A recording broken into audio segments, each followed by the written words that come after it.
Hey there, what's up you guys? I am Jerry and welcome back to the channel, The Chicago Griller. For those of you visiting for the first time, this is the show where I share my favorite tips, tricks, and recipes for the Weber and other gas grills. Today, you're going to want to crank up your gas and fire up your grills because we are taking an imaginary trip to Minneapolis, the home of the Juicy Lucy.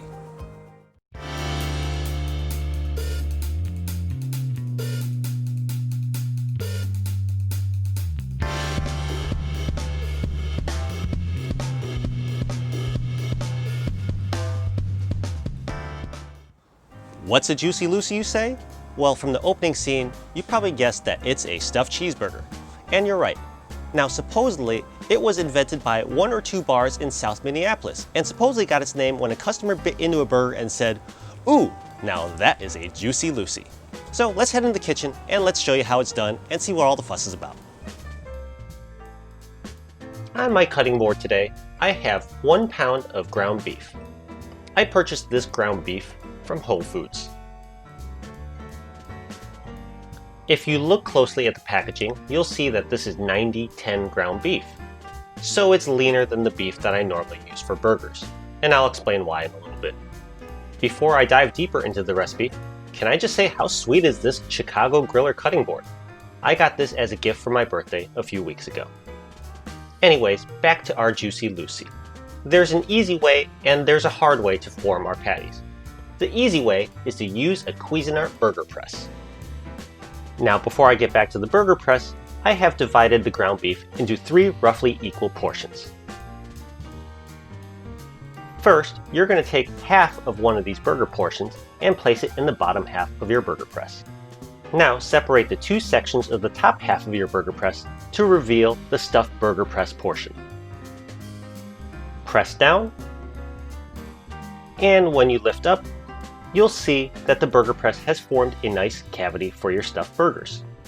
Now you are going to grab a slice of American or cheddar cheese and fold it into quarters.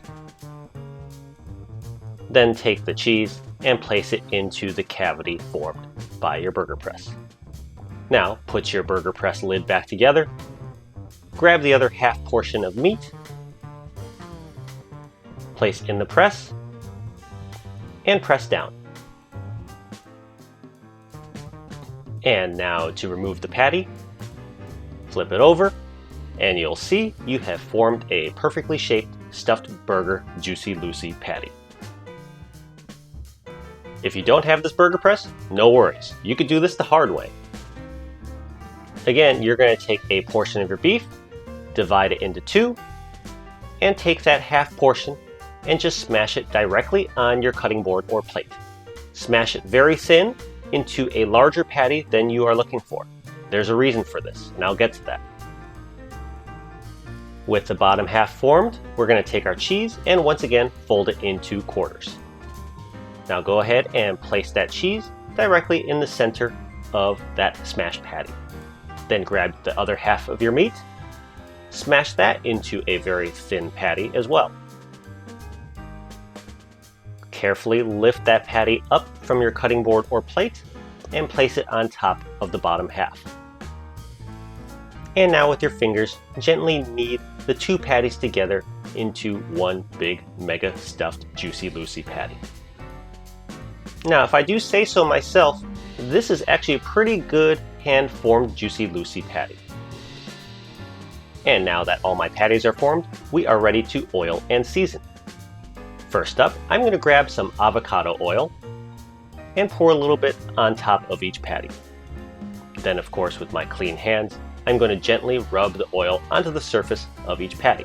This will help the seasoning stick and help prevent the patties from sticking to the grill. Of course, you got to turn it over and do the same thing to the other side. And now for the seasonings. Today, I am going to stick with SPG, salt, pepper, garlic. Sprinkle as much or as little as you'd like on each patty. You could also use other seasonings like just plain salt and pepper or your favorite barbecue rub. But again, I like SPG. Pat the seasoning directly into each patty, and when you're done, don't forget to also do the other side. Once both sides are oiled and seasoned, we are now ready for the grill. The classic Juicy Lucy is prepared on a flat top grill. So what we need to do is remove the right side grill grates and replace it with a griddle. Once the griddle is in place, you're going to go ahead and preheat the grill to a medium-high heat. Now grab each of your Juicy Lucy patties and place them directly on the griddle.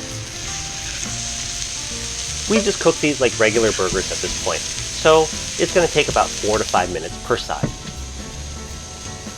As always, we have to shut the lid because the Weber Q has to cook with the lid down.